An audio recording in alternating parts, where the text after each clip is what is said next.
Hello, beautiful people, and welcome back to my channel again. If you're new here, you're welcome as well. Like we said last episode, that we will be coming back to continue on Deola's journey. She has been through a lot. She had in the first episode with us expressed a part of her journey, and there was something she said that really got me. You know, the way people interject themselves into your life, the way they want to tell you how to feel, what to do, where to go, what to do, how to pray, and all of that, and the impact that makes in one's life and health as well. Well, Diala is back here today again with us to continue on this road of infertility and trying to conceive. And she'll be sharing with us today about her IVF journey. So, could you let us into what happened and how you dealt with all of that? Okay, good day everyone. So good to be here again. Um okay, back to my story. If you can recall, at the last episode, I talked about the IUI, and after that it wasn't successful, and so we started the whole treatment, going to the hospital, and also I did another HSG, and from that HSG it was discovered that my two tubes were now blocked. I guess yes. It was The first one. time I did, that was at the beginning, was just one. So by this, at the after the loss of the baby, the IUIs have done all the procedures. The two tubes were now blocked, and so the doctors told me the only option I had was IVF, and we had to make that decision of, well, do we want to do this? Is this the route we want to go and all? But anyway, since we didn't have any choice, and I also believe that IVF, IUI, they are wisdom given to doctors by God, as an intervention, and God can use any means to bless us. And so eventually we decided to go for the IVF, and we had to make decision on the hospital to go to, and we decided on the Bridge Clinic, and we located the hospital in Abuja here, and we did the IVF procedure.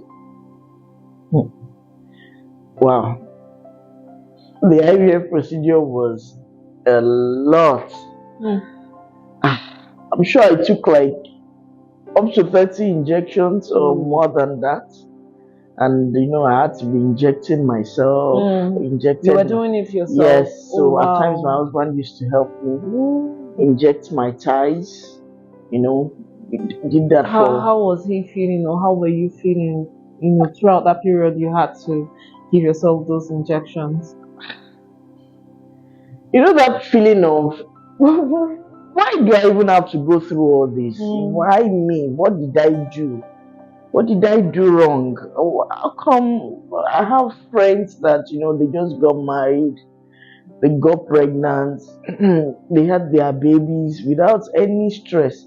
So why do I have to go through all this stress to have a baby, to have something that was promised by God, that it's a blessing from God? As in, why do I have to pay so much money? It was so expensive. So it was a lot of, we had to make that decision. It was so much on our savings, and also the psychological effects, the financial effects, everything was too much. But eventually we realized, well, this is our part, and everything we just to say that everything will work together for our good, and we just continued with it. And I injected myself and everything. Eventually, there were lots of different types of injection. We did that. Is to go. Then went to the hospital. On getting to the hospital, they said I wasn't responding. to the injection, so the follicles were not as much as they were meant to be. So they had to increase the dose. So I had more injections to take. And you know, when you go through this thing, when you go through this process, you really you know, for me, there was hope. If they increase my dosage, they have more they'll have follicles. more follicles. But right there in the hospital, I found people that had to leave after spending so much money, after going through so much. They had to leave there disappointed because irrespective of the increase of dosage and everything, it didn't work. They didn't even get to the point of the transfer or implantation or whatever. It didn't just work because it didn't get enough follicles. And so at that point, I thought to myself, my husband and I were like, well, we have hope. Let's do what they asked us to do.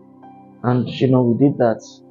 And we did the egg transfer, we did everything. And luckily, they were able to retrieve quite a number of eggs from me. And the whole fertilization process, it was implanted. And we had to wait. At that point, the doctor had done their part. Yes.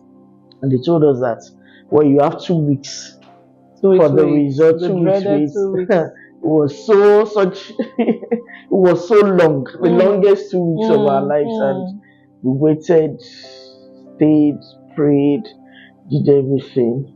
And eventually 2 weeks came and I saw the 2 lines. Wow. I was pregnant. Wow. We were so happy. This was after like 4 years because the last pregnancy was in 2012 and this came again in 2016. We're so happy, and only for us to go to the hospital and we actually had 2 heartbeats. Yay! They were twins. Wow. It was the happiest day of our lives. We're excited, we're happy. We're like, wow, at last, God has given us double for our trouble. And so, of course, because the clinic, they only do the IVF process, they don't do the management. So we had to go to another hospital. Then I had to do a sacrilege. So because to avoid what happened the previous time, because this was a ruptured cervix, so it was called cervical incompetence. So I had to go through. They had to cervical sacrilege. Yeah, they had to use the sacrilege, put a sacrilege for me, and I went through that procedure. Well, it was successful. I was in the hospital for some time, and eventually I was discharged, and the journey began. And there were times that I go out, I would feel like I wanted to faint. In fact, there was a time I was in the market that I almost fainted, and people had to, it was a whole lot. It was a whole lot. It was a whole lot. And I guess, well, maybe because I had 2 humans growing in me and all. And at 20 weeks, of course, I was scared. I was, hope this won't happen again and everything. The incidents I had in the previous one. And at 20 weeks, I scaled through. At 21 weeks, I was fine. But every time, maybe at times when I wake up to pee at night, I always have that fear to check. At times, my spirit will be like, Deola, why don't you pray? At times I pray. At times I get tired. I'm tired. I just, in the cost of praying, I sleep off and like that. And also because I thought that we've passed 21 weeks, 22 weeks, 23 weeks. We have fine. Until 25th week, and at night again, I realized that I was peeing without control, and I was rushed to the hospital. They tried to stop the leakage, so of course the water had broken again. They tried to stop the leakage, and eventually I was transferred to another hospital because the hospital I was using said they didn't even have neonatal unit in case they had to bring out the baby, but I should move to another hospital. I moved to the other hospital. The doctors checked, the consultant checked and said, okay, I had some of the fluid in my the amniotic fluid had leaked out, but there was still a lot in there, and that I would just have to be on bed rest till the lungs of the babies were developed, so they bring them out. So they said I would have to be on admission.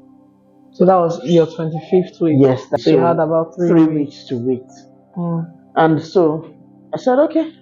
And I remember my husband went back home, carried the DVD player, carried CDs for me so that I would be entertained in the hospital.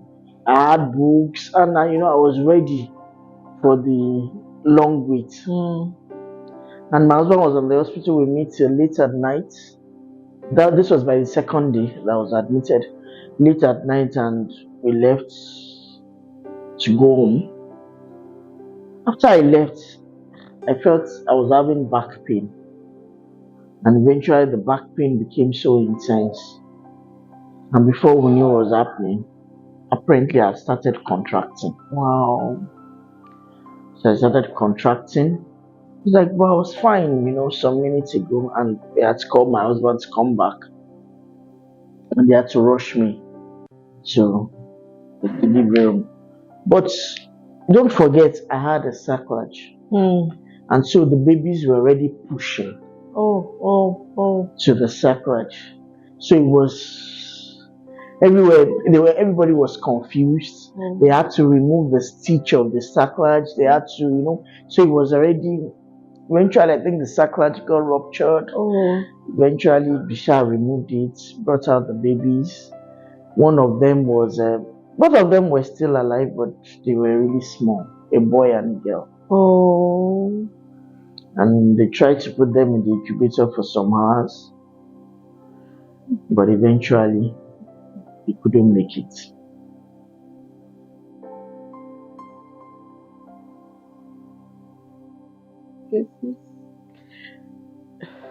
Yeah. So, okay. So they didn't make it, and it was a dashed hope. Are you okay? Yeah. Okay. So it was like a dashed hope. Like we were up there and everything just crumbled. It was too much. It was too much. I didn't even know how to feel, Then, of course, my husband, the two babies were handed over to him again. And it was so much for him. I know it was very tough for him. But sometimes he actually, when he was sure my family members were with me, he had to blank out for some time. Because he had to go and bury by himself. The other time he had his friend with him. This time around, he was the only one. And yeah, it was too much. It was, the first one, okay, but this second one it was like we thought this was it. Yes. And we had made plans.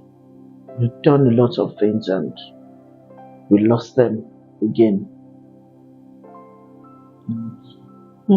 At that point, my husband said, you know what, I don't even, of course, we had to heal, we had to take some time off away from everybody, just left the house, left our environment, and went somewhere just to be alone. And at that point, we made up our mind that, God, if this is it, you know what, at this point, if we will not have, and okay, I remember we made this decision then that God is still God, irrespective. And if God says we won't have children, we will live our lives, we'll enjoy ourselves, we'll be happy. And I just thank God for my husband. There was never any time I have friends that ask me that, Deola, how do you do it? You don't look like what you've gone through. And I just said, well, I thank God. God has just given us that grace to always move on, irrespective, and because we also have each other too. So the support of the husband is very, very very important in this journey. very. Really, if you have your husband's support, I'll say 50% of the problem is solved. I'll say 50% of this, and so both of you can face the issues challenges. head on, and and we had to start living our lives again. It was too much. I honestly, thinking about it, I don't even know how we scaled through that period. I don't know how we scaled through that We period. both drew strength from Yes, each other yes, and it from was God. exactly. Everybody, people didn't even know what to say. Our parents were confused that what is happening, why, But the doctors could not even explain anything because they gave the assurance that if you have a circlage, you'll be fine. Wow. So we thought, okay, we're fine, but apparently that didn't work. Well, hearing what you've been through and knowing you all these years and never knowing all of this, it's wow. You've been through a lot. I mean, mine pales in comparison to yours. And I'm so happy that you're here in this way to encourage. I'm so encouraged because I feel like I haven't even been through anything when I hear your story. A pregnancy that has gone beyond 20 weeks.